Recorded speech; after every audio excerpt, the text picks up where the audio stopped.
नमस्कार दोस्तों। इतिहास गवाह है कि दूसरे एपिसोड में आपका स्वागत है। मेरा नाम सचिन परांजपे है and we started building a background of French revolution in the first episode. Just to recap, हमने सबसे पहले फ्यूडलिज्म के बारे में पढ़ा और feudalism is an arrangement military and social blessed by God where you involve church and has tremendous economic consequences on the peasant class who is generally oppressed under this in this system. And we also talked that by this time, which is 1300 century, तो हम 800 to 1300 के बारे में समझा और हमने कहा कि हमने जाना कि by 1300 century church that was a great institution and it had contributed greatly to the progress of a lot of things in that part of the world which was Holy Roman Empire. जैसे universities जो establish हुई थी वो church के बहुत बड़े एक involvement के कारण ही हुई थी।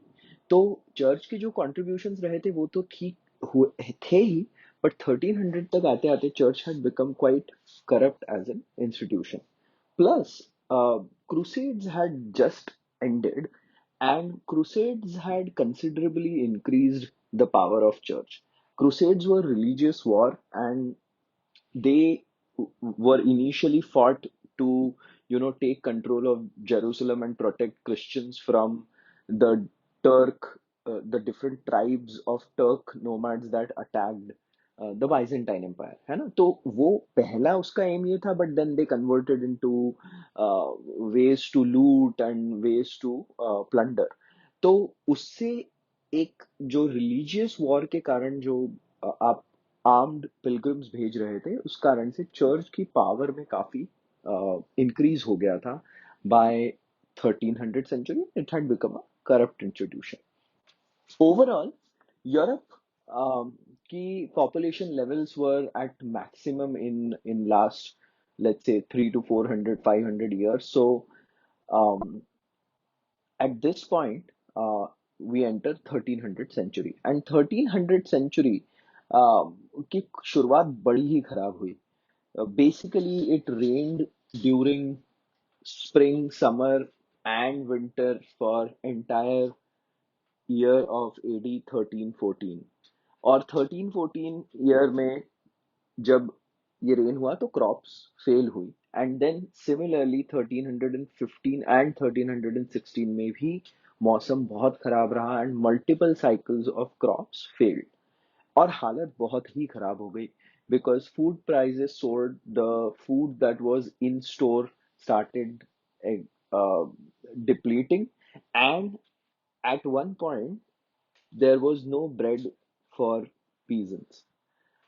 A lot of people died of pneumonia, bronchitis, and other related illnesses, and it's thoroughly weakened the population that ultimately survived. The estimates are that about 10 to 15% of the population perished due to hunger. And if you see the population divide at that time in the society, 95% of the population was peasants.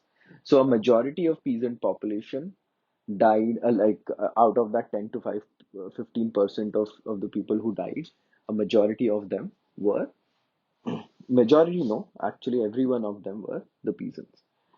Um, And if this was the trailer, then the movie was 1347, and bubonic plague, which is also called Black Death, struck the world. And in the time between 1347 and 1353, it is estimated that it might have killed about 75 million people across holy Roman empire, basically Europe, Asia and parts of north Africa. ये इतना खतरनाक हुआ था कि इसने holy Roman empire की population को 25 to 30% deplete कर दिया। कैसे शुरू हुआ? ये एक बैक्टीरिया होता है जो फ्लीज पे से आता है, और ये फ्लीज जो होती है ये ब्लैक रैट्स पे होती है, और ब्लैक रैट्स शिप्स के साथ ट्रैवल करते थे, और वहां से फिर ये ब्यूबोनिक प्लेग फैलना शुरू हुआ। और जब ये एक फॉर्म होता है इसका, जब ये न्यूमोनिक प्लेग बन जाता है, when it starts transferring through air, and at that time it killed, like पूरे पूरे गांव तबाह हो गए, खत्म हो गए, उजड़ गए, और इसने बहुत ही भयंकर तबाही मचाई, जैसा मैंने पहले कहा। ये दो इवेंट आते आते आप देखिए, जो मैं कह रहा था कि यूरोप की 1300 तक होते होते काफी अच्छी शुरुआत हो, मतलब काफी अच्छी सिचुएशन थी, और सडनली 50 साल में ये इतनी ज्यादा डेवस्टेशन और डिस्ट्रक्शन हुआ कि हालत खराब हो गई थी। फाइनली 1300s में एक बड़ा फाइनल एक इवेंट जो अभी हुआ, वो ये था कि around 1337 English monarchy got into a dispute with French monarchy over feudal rights to Gascony. Feudal rights to Gascony का मतलब है कि गैस्कनी एक एरिया था फ्रांस की टेरिटरी में, जो अभी फ्रांस का एरिया है, वहां पे टेरिटरी में गैस्कनी था, जो उस जमाने में ब्रिटेन का हुआ करता था। और उसमें कुछ डिस्प्यूट हुआ कि इसके फ्यूडल जो टैक्सेस है वगैरह वो कौन लेगा, इस बारे में कुछ लड़ाई हुई होगी। And this was like a both the French monarchy and English monarchy were connected, तो आप ऐसा कर सकते हो बहुत दूर का परिवार का कोई dispute. And it turned into this dispute grew and turned into a full-fledged multi-generation war that dragged many nobilities in it, and it went on for 117 years, 117 years। ये 1337 में शुरू हुआ था, ये 1453 में एंड हुआ, and it was called as 100 year war. और ये वॉर खत्म होते होते हम, और अल्टीमेटली होगा ये कि French defeated English, and they took Gascony also away. इसमें क्या हुआ, कैसे हुआ, ये सब हम थोड़ा और जानेंगे थोड़ी देर में। पर यहाँ अब जैसे ही ये वॉर खत्म हुआ है, हम 1453 में पहुंच चुके हैं, 1300 से 1453 में पहुंच चुके हैं, है ना। और लैंडस्केप अब बदल चुका है। क्या बदल रहा है? तो देखिए, सबसे पहले तो ये हुआ कि जो 100 year वॉर था, उसके कारण एक new fervour developed in people in both the sides. आपके सामने एक बहुत क्लियरली आइडेंटिफाइबल एनिमी है, जो कि फ्रेंच है या जो कि इंग्लिश है। And for the first time national fervour नाम की कोई चीज अगर होती हो, तो वो पता चली। कैसे पता चली? जैसे English was made an official language in in Britain in 1362, and then 1385 में फ्रेंच को बैन कर दिया गया था इंस्ट्रक्शन से इन इंग्लैंड। तो ये बहुत ही, आप देखिए, ये फिर से एक बहुत लैंग्वेज ड्रिवन डिसीजन है। और similarly the concept of national heroes came up through this 100 year war, right. Joan of Arc जो है वो इसी वॉर की हीरो है।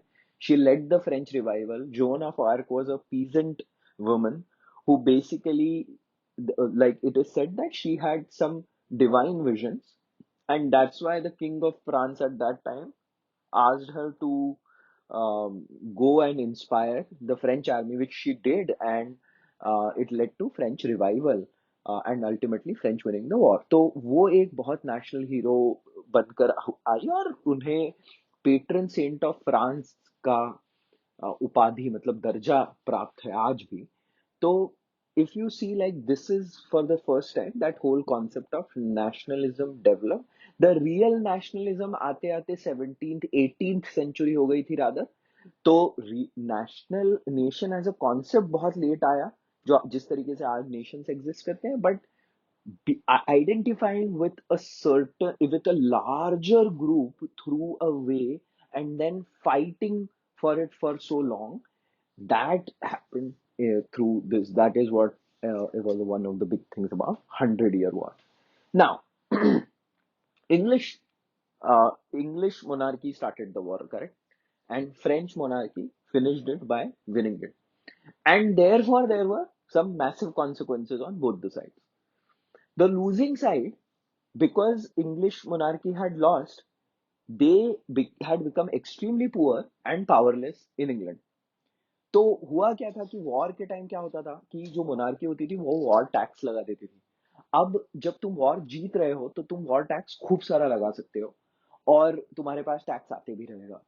But as we know, there was a time when क्या होता है कि इंग्लिश मोनार्की जब टैक्स लगाती है तो वहां के बैरन्स, वहां की पार्लियामेंट बहुत अड़चने पैदा कर करके मोनार्की तक टैक्स की जो फुल मनी है वो पहुंच ही नहीं रही है। प्लस आप वॉर में हार रहे हो तो जिन लोगों ने, the people who have given you money for the war are expecting you to win, है ना, उन्होंने तो आपकी जीत पे ही पैसे लगाए पर आप तो हार गए। तो वो भी एक आपको सरदर्द बन गया। तो इंग्लैंड में तो हालत ये हो गई थी कि barons had grown super rich during this war while monarchy had gone become very very poor, और इसलिए England went into a civil war after this defeat। वहां पे मोनार्की के अगेंस्ट सिविल वॉर हो गया और कम से कम 30 साल वो ये सिविल वॉर चला। तो ये तो रही इंग्लैंड की कहानी। फ्रांस में क्या हुआ? France on the other hand जीत गया था, एंड दैट्स व्हाई फ्रांस में monarchy became extremely powerful and nobility became week.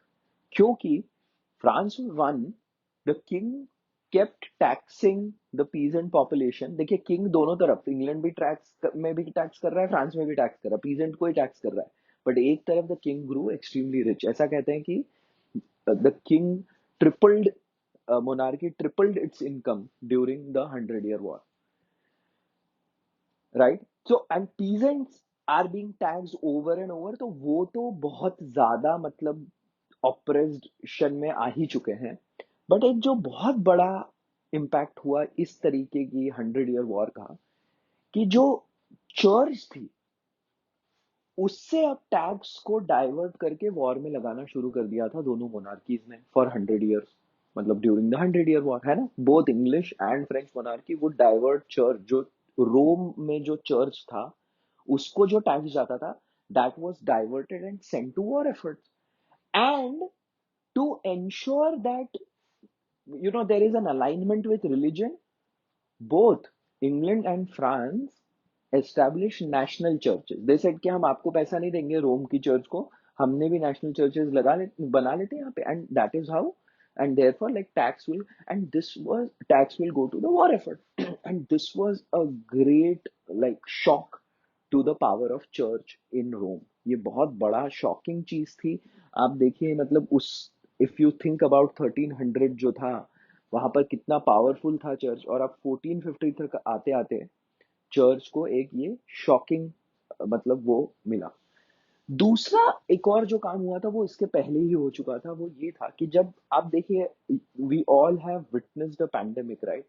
And pandemic changes a lot of things, and especially it changed in that time because of the massive scale of destruction, right? जो मैंने कहा 25 to 30% population जब खत्म हो जाती है तो इसका इकोनॉमिक कॉन्सिक्वेंस एक सबसे बड़ा ये होता है कि जो बची कुची लेबर होती है उसको अब ज्यादा लेबर की प्राइस मिलने लगती है, करेक्ट? तो लोगों की इनकम बढ़ जाती है लेबर की। दूसरा ये होता है because there are lesser mouth to feed, food prices drop हो जाते हैं, प्लस लैंड प्राइजेस भी ड्रॉप हो जाती है क्योंकि बहुत सारे लैंड ओनर्स तो have perished, gone. And what happens therefore is that now people have more disposable, more saving, more income to spend on leisure activities, है ना? दूसरा क्या होता है, there developed a new rich, मतलब नई रिच क्लास डेवलप हुई। एक तो मर्चेंट क्लास तो ऑलरेडी जो मैंने बताया था, बट यहाँ पे मैं कह रहा हूँ कि ये नए land owners, right, newer rich people developed because of these two, famine and pandemic type of event, and population dwindling because of, and third and most important that happened because of this was the shift in the psyche of people, right? Like people, जैसा मैंने बताया, बहुत ज्यादा religion में जकड़े हुए थे, correct? और उन्होंने देखा कि अरे हम लोग इतना भगवान से प्रे कर रहे हैं फैमाइन के टाइम पर, कोई हेल्प नहीं हुई। इतना हमने प्रे करा ब्यूबोनिक प्लेग के टाइम और कोई हेल्प नहीं हुई। तो कहाँ है ये भगवान? लिटरली भगवान से विश्वास उठ गया। And people started looking for alternate forms of spirituality during this time and started challenging the authority of the church in various ways. Also, एक और जो चीज देखनी चाहिए कि because universities had been established by this time in lots of parts of Roman Empire, तो वहां पर medieval text, philosophies and all of those were available now, and people were had time to go and learn. तो ये सब भी उसी time पर हो रहा था। And this is the time when they say Italian Renaissance happened, right? It is called as Renaissamento. And Italian Renaissance lay the foundation of for later on, which is called as Age of Enlightenment, or all the scientific revolution, or all what that happened in the later centuries. So, who were two big thinkers? हम थोड़ा देखते हैं उनके बारे में।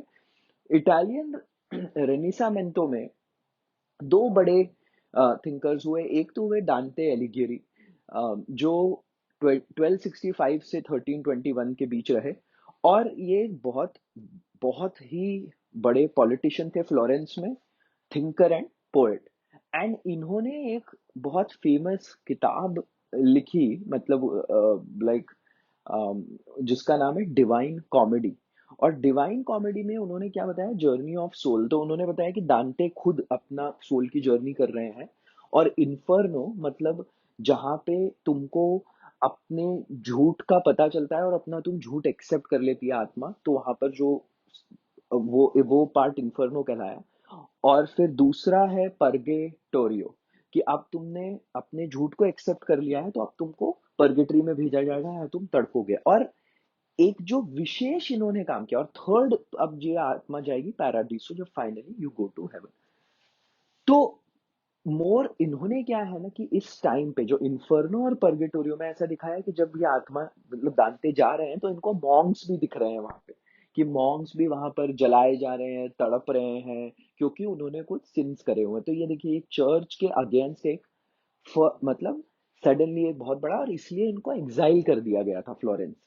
1-1.5 साल के लिए ये एग्जाइल में रहे, क्योंकि चर्च ने इनको एग्जाइल कर दिया। तो देखिए, ये एक वही मैं जो कह रहा था कि एक चर्च के अगेंस्ट अब एक सर उठने लग गया है सर्टेन क्लास ऑफ पॉपुलेशन का, राइट? तो अभी दूसरे कौन थे इसी समय? जैसे डांटे के नेक्स्ट जनरेशन में ही पेट्रार्क है, जो 1304 से 1374 तक रहे। और पेट्रार्क ने एक बहुत ही शानदार पोएम लिखी है, अल कैंजोनियरी, जो उन्होंने एक अपनी, कहते हैं प्रेमिका, जो एक इमेजिनरी प्रेमिका है लॉरा, उसके लिए रखी है। और फिर आप देखेंगे कि इसमें उनका एक ऐसा, he has explored his love for Laura, है ना? और अगेन ये दोनों ही सिचुएशन में दांते and Petrarch, for the first time, people were thinking about human affairs, right? Like love and someone's journey and time and circumstances. So इस बारे में आप पहली बार सोच रहे थे, वो चर्च के बंधनों से थोड़ा दूर होकर। और ये एक इम्पॉर्टेंट चीज ऐसी है क्योंकि इन्हीं लोगों को फर्स्ट ह्यूमनिस्ट कहा गया, है ना? और इन्होंने ही फिर आगे चल के काफी लोगों को इंस्पायर करा, और इसलिए अब तक 1453 तक आते आते चर्च की पावर को बहुत ज्यादा चैलेंजेस होने लग गए हैं। That's number one. English monarchy बहुत वीक हो चुकी है, and England has descended into civil war. That's two. And French monarchy is strong and rich, and nobility there is slightly powerless now. 1453 में एक फाइनल इवेंट हुआ था जिससे काफी कुछ बदल जाएगा सडनली। 1453 में Ottoman Turks overthrew, ended basically, not just over, ended Byzantine empire by the by the conquest of Constantinople, जो आज मॉडर्न इस्तांबुल है, उसको कॉन्क्वेर कर लिया। ऑटोमन्स ने। और फिर ऑटोमन साम्राज्य की स्थापना हुई और वो अगली आने वाली 5 सदियों तक वो 5 सेंचुरीज तक वो साम्राज्य चलते रहेगा। और इसके कारण से एक जो बहुत बड़ी चीज हुई वो यह हुई कि देखिए क्रूसेड्स जब स्टार्ट हुए तो crusades for the first time became कि हम होली रोमन एम्पायर जो west part of the world है वो होली लैंड जेरूसलम को डिफेंड कर रहा है इस्लामिक फोर्सेस से। तो पहली बार क्रूसेड्स ने ये एक ईस्ट और वेस्ट का division based on Islam and Christianity का एक वो कॉन्सेप्ट लाया। और ये end of Byzantines in Constantinople and establishment of Ottoman Empire ने उसको ऑलमोस्ट पूरा कर दिया कि अब वर्ल्ड डिवाइड हो गया था ऑलमोस्ट कि east will be Islam and west will be Christianity. नहीं तो पहले तक बहुत ज्यादा ऐसा होता था, जैसे आप देखिए इस बाइजेंटाइन एम्पायर में भी या अर्ली इस्लामिक एम्पायर्स में भी बहुत बड़ी क्रिश्चियन और जू पॉपुलेशन रहती थी और बाद में भी रही, ऑटोमन एम्पायर में भी रही। बट एक जो परसेप्शन था वो अब ये बिल्ड होने लग गया था। दूसरा क्या हुआ कि Ottoman cut the land trade. जैसे ही वो आए 1453 में, और लैंड ट्रेड एवरीवन, मैंने क्या कहा, इंग्लैंड के उस तरफ तो कुछ था ही नहीं, है ना, वो तो अटलांटिक था, अनएक्सप्लोर्ड, किसी को पता नहीं था, डार्क वर्ल्ड था वो, उधर आगे कुछ पता नहीं था, करेक्ट। तो everyone wanted to trade with the east, east में ही सबसे ज्यादा बाउंटीज थी, करेक्ट।